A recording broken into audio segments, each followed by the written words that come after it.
Hello friends, welcome back to our channel. Now we start our topic, that is the system of particles having, that is torque and moment of inertia.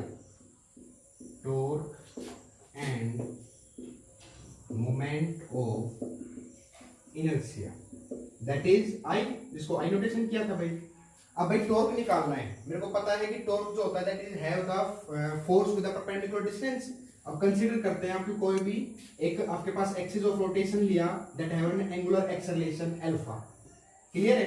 यहाँ पे एक consider कर लेते हैं कि rigid body है that have mass is with m1 with perpendicular distance that is r1, mass m2 that have perpendicular distance r2 and mass mn मान लिया that have perpendicular distance rn. Clear है. ना यहाँ से टॉर्क निकालना है. मेरे को सीरियसली पता है क्या, that torque is equal to it is the force applied with the perpendicular distance. ये क्या है, कोई भी आपके पास जो फोर्स अप्लाइड किया है विद द परपेंडिकुलर डिस्टेंस होता है.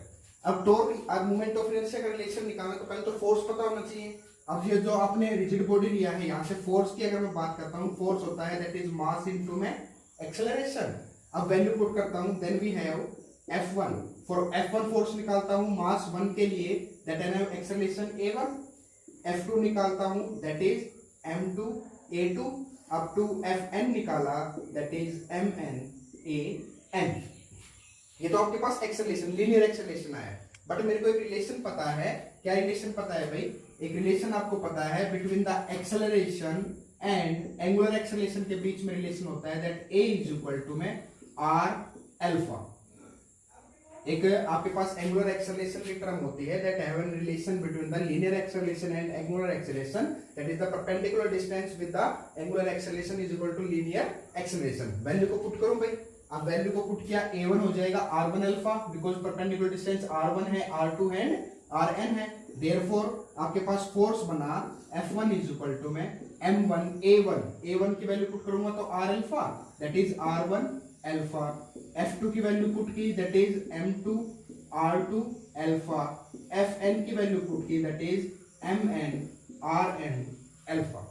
क्लियर है, क्योंकि अल्फा जो आपके पास एंगुलर एक्सेलरेशन है वो आपके पास एक कांस्टेंट है. ठीक है. अब आपके पास टॉर्क की वैल्यू निकालता हूं. देन टॉर्क मेरे को पता है, टॉर्क क्या बताया था, that is force multiply by perpendicular distance Fr.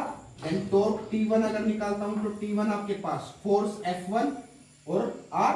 तो F1 है आपके पास that is M1 R1 perpendicular distance R1 हो जाएगी, फिर R2 Rn दैट इज हो जाएगा R1 का स्क्वायर इनटू में अल्फा.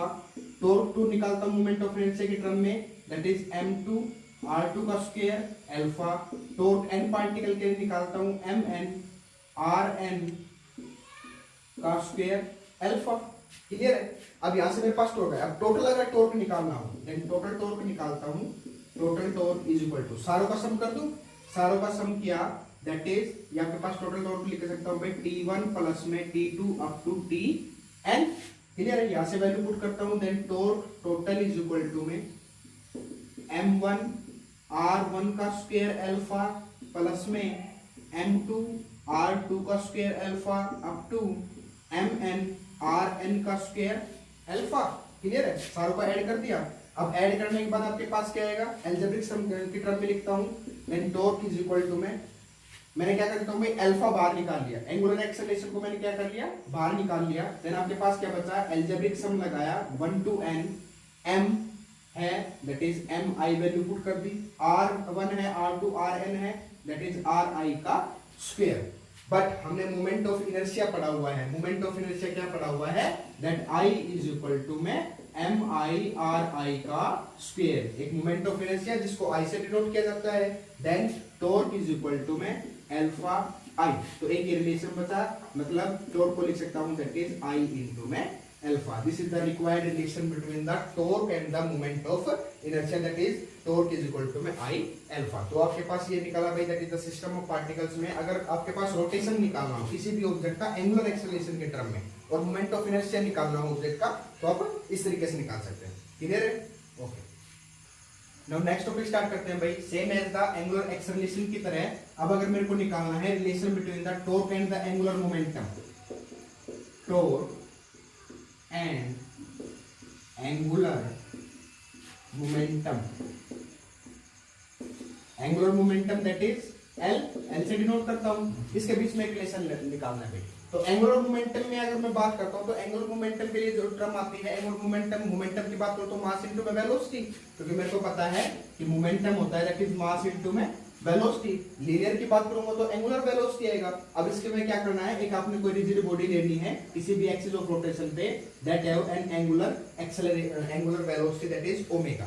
क्लियर है? यहां से कोई रिजिड बॉडी ली आपने, सेम वही concept that mass m1 with perpendicular distance r1, mass m2 perpendicular distance r2, mass mn that have perpendicular distance rn। Clear है?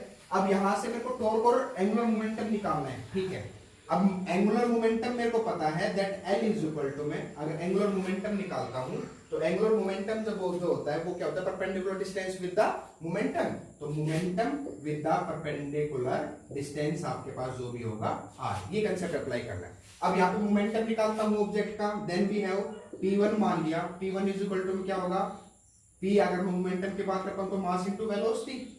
P1 अगर निकालता हूं फॉर मास फर्स्ट के लिए that is m1 v1, second के लिए निकालता हूं P2 इज इक्वल टू में m2 v2 up to Pn के लिए निकालता हूं दैट इज mn vn। ये आपके पास आया क्या, momentum of the particles which have the fix particles. जो आपके पास fix particle mass is m1 m2 and mn are given. Clear है? ये मोमेंटम आ गया। But there is a relation between the linear velocity and angular velocity. अब linear velocity और angular velocity के बीच में एक रिलेशन बताया गया।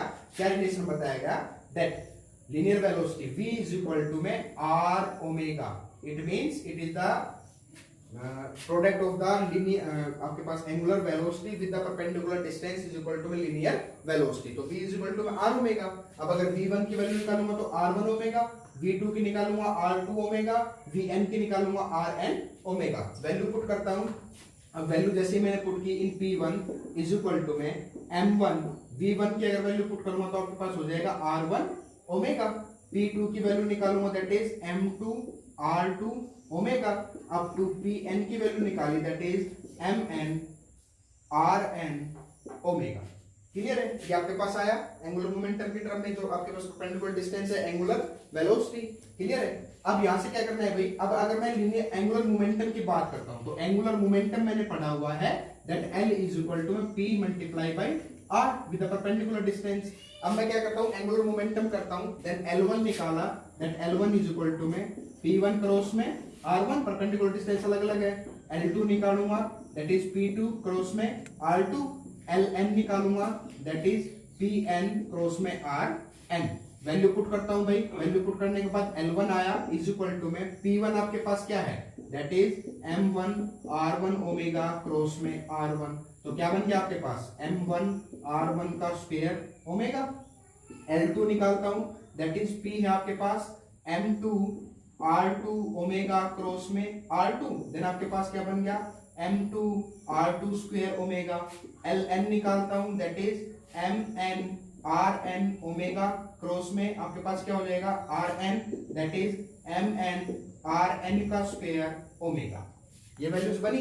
अब यहाँ पे angular momentum, total angular momentum निकालता हूं कि एक फिक्स एक्सिस पे टोटल एंगुलर मोमेंटम क्या हुआ है, then angular momentum of the total निकालता हूं, देन L1 प्लस में L2 एल्जेब्रिक सम कर दूं। एल्जेब्रिक सम किया then L total is equal to में आपके पास L1 आया आपके पास m1 r1 square omega plus में m2 r2 square omega up to mn rn square omega. अब यहां से मैं क्या देख रहा हूं, इस कंसेप्ट से मैं देख रहा हूं ओमेगा एक सिंगल टर्म है एंगुलर वेलोसिटी, तो मैंने क्या किया एंगुलर वेलोसिटी को कॉमन ले लिया दैट इज आपके पास बचा m1 r1 का स्क्वायर प्लस में m2 r2 का square up to mn rn का स्क्वायर। ये आपके पास सारे क्या है एल्जेब्रिक सम की टर्म में लिख सकता हूं। Then LT is equal to में ओमेगा एल्जेब्रिक सम लगाया that is 1 to n that is mi ri का स्क्वायर। बट ये concept, this concept is known as the moment of inertia. अब इसको मोमेंट ऑफ इनर्शिया लिखता हूं that is I। तो ये आपके पास कहने का मतलब I इज इक्वल टू मैंने पढ़ा हुआ है mi ri का square that is angular momentum of the total आया दैट इज ओमेगा इनटू में अगर ये मेरे पास मोमेंट ऑफ इनर्शिया तो I that is L is equal to में I omega. This is the required relation between the angular momentum and the moment of inertia. तो आपके पास मोमेंट ऑफ इनर्शिया और एंगुलर सॉरी ये torque नहीं है भाई, इसको ये करना moment of inertia, moment of inertia भैया, moment of inertia and angular momentum के अगर बीच में रिलेशन निकालता हूं that is L is equal to में I omega, that is the product of the आपके पास moment of inertia with the angular velocity, this is the required relation for the rigid particle in the system of particles. Clear है भाई? Now next topic is भाई अब दोनों के बीच में अब हमने निकाला that is the relation of the angular acceleration with the moment of inertia and relation with the angular momentum with moment of inertia. अब दोनों के बीच में रिलेशन निकालता हूं, किस किस के बीच में, that have the relation between the torque and angular momentum के बीच में। एंगुलर मोमेंटम क्या होता है? L, इन दोनों के बीच में रिलेशन निकालता हूं। अभी हमने पढ़ा क्या, that L is equal to में I omega, moment of inertia with the angular velocity that is I omega. अब क्या करता हूं भाई, इसके साथ अगर मैं करता हूं तो मैं सिर्फ डेरिवेटिव कर सकता हूं, इसके अलावा कुछ नहीं कर सकता। तो मैं क्या करता हूं, इक्वेशन फर्स्ट का डिफरेंशिएशन करता हूं, डिफरेंशिएशन इक्वेशन फर्स्ट को किया with respect to time, time के साथ में इसका क्या कर दिया, डिफरेंशिएशन कर दिया, that is dl by dt is equal to में d by dt of I omega. Clear है? ये तो मोमेंट ऑफ इनर्शिया है, इसका तो मेरे पास डेरिवेटिव टर्म होगा नहीं, तो मैं क्या करूंगा, that is dl by dt is equal to में I को आउट ले लिया, ये आपके पास बच गया d by dt of omega. ये आपके पास ओमेगा क्या होता है, ओमेगा होता है आपके पास एंगुलर वेलोसिटी। अब मेरे को पता है, मैंने क्या पढ़ा हुआ है, मैंने पढ़ा हुआ है कि वेलोसिटी अपोन में टाइम कर देता हूं तो आपके पास क्या आ जाता है, एक्सेलरेशन। ये तो लीनियर में। अगर मैं इसकी बात करता हूं कि एंगुलर वेलोसिटी अपोन में टाइम करूंगा तो आपके पास क्या आ जाएगा, एंगुलर एक्सेलरेशन, जो कि आपके पास क्या होता है, एंगुलर एक्सेलरेशन को लिख सकता हूं that is alpha. Then dl by dt is equal to में I अल्फा। क्लियर है? इक्वेशन नंबर फर्स्ट मान लिया। अब टॉर्क की अगर मैं बात करता हूं, किसकी बात करता हूं भाई, टॉर्क की रिलेशन मोमेंट ऑफ इनर्शिया के साथ में जब हमने फिक्स एक्सिस पे किया था तो उसमें क्या आया था, उसमें आया था that is the moment of inertia with multiplication of the angular acceleration. निकाला था टॉर्क एक्सेलरेशन के टर्म में। ठीक है, इक्वेशन नंबर सेकंड। अब equation first, from equation first and second, from equation first and second इसको देखता हूं तो यहां से RHS is equal to RHS है, I alpha is equal to I alpha, इसका मतलब LHS भी बराबर रहेगा। LHS बराबर हुआ that is torque is equal to में that is dl by dt। तो एक रिलेशन रिक्वायर्ड रिलेशन आया that is the rate of change of angular momentum, जो आपके पास एंगुलर मोमेंटम का रेट ऑफ चेंज कर देता हूं that is always equal to the torque. भाई यही तो होता है, क्योंकि मैंने क्या पढ़ा हुआ है, मैं अगर इस टर्म से देखता हूं क्या कि rate of change of Newton का सेकंड लॉ आते हैं, न्यूटन का सेकंड लॉ हमने क्या पढ़ा हुआ है कि rate of change of momentum is directly proportional to the force, linear में। अगर अब यहाँ पे मैं एंगुलर में करूंगा तो यहाँ पे एंगुलर क्या हो जाएगा, angular velocity sorry angular momentum that is dl by dt करूंगा तो फोर्स नहीं होएगा। अब एंगुलर उसमें सर्कुलर मोशन में करता हूं तो क्या जाएगा, torque that is dl by dt is directly proportional to torque. तो ये तो हमें रिलेशन बताना था that torque is equal to में rate of change of angular momentum, जो आपके पास टर्म आती है this is the required relation of the torque and the angular momentum के बीच में एक रिलेशन जो हमने फिर एग्जीक्यूट किया है, this is the required relation. अब देखो यहाँ पे एक सिंपल सी टर्म अगर मैं देखता हूं तो टॉर्क जो आपको इसको लिख सकता हूं, टॉर्क को क्या लिख सकता हूं, टॉर्क को लिख सकता हूं force with the perpendicular distance is equal to में dl की बात करूं एंगुलर मोमेंटम। एंगुलर मोमेंटम आपके पास क्या होता है, थोड़ा सा और इजी करते हैं। एंगुलर मोमेंटम होता है आपके पास momentum with the perpendicular distance, ठीक है, डिवाइडेड बाय dt। r से r कैंसिल आउट हो गया, r से r कैंसिल आउट हो गया, और p by dt मतलब rate of change of momentum अगर मैं करता हूं तो आपके पास क्या आता है, फोर्स ही तो आता है according to the Newton second law. तो ये एक रिलेशन बताया, रिलेशन दोनों में सेम होता है, चाहे वो आपके पास सर्कुलर मोशन में हो और चाहे आपके पास लीनियर मोशन में हो, दोनों रिलेशंस क्या होते हैं, सेम होते हैं। क्लियर है भाई? ओके। और नेक्स्ट टॉपिक इज भाई आपके पास नेक्स्ट टॉपिक क्या बताया, that is the conservation of angular momentum, conservation of angular momentum. Angular momentum के बीच में जो कंजर्वेशन ऑफ, जैसे हम करते हैं ना कंजर्वेशन ऑफ मोमेंटम का टर्म करते हैं कि sum of the initial momentum is equal to sum of the final momentum. अब इसमें क्या करेंगे, अब हमने एक रिलेशन पढ़ा है टॉर्क और इसके किसके बीच में, एंगुलर मोमेंटम के बीच में, that torque is equal to में dl by dt। तो इनका कंजर्वेशन क्या कहता है, इसका कंजर्वेशन ऑफ एंगुलर मोमेंटम ये कहता है कि व्हेन जब भी when there is no torque when there is no external torque is applied. जब कोई भी एक्सटर्नल टॉर्क मैं अप्लाइड नहीं करूंगा, एक्सटर्नल टॉर्क का मतलब जब आपके पास कोई भी external force with the perpendicular distance applied नहीं करूंगा, then the total angular momentum, जो आपके पास टोटल एंगुलर मोमेंटम रहेगा इज कंजर्व्ड, वो आपके पास क्या हो जाएगा, कंजर्व हो जाएगा। कहने का मतलब, या फिर मैं कहूं कि कांस्टेंट हो जाएगा।